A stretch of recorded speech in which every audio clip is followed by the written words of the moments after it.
1, 2025.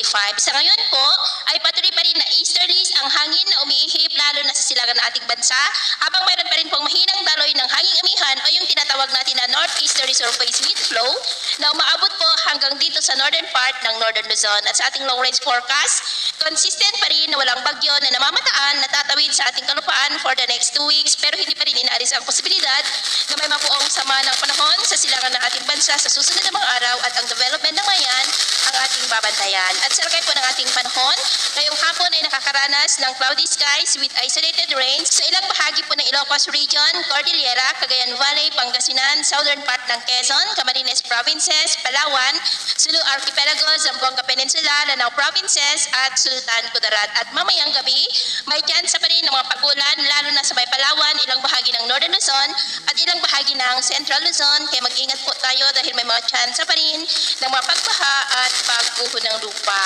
At sa atin naman pong mabaybayin, dahil sa pag-iral ng northeasterly surface wind flow ay maalon po ngayon sa mga baybay ng Northern Luzon at extreme Northern Luzon. Ng mga alon po ay aabot hanggang sa 1.5 to 3 meters height hanggat maaari. Ay iwasan na po muna natin ang papalaot dyan sa mga may kulay pula para mas makaiwas sa mga sakunang pangkaragat.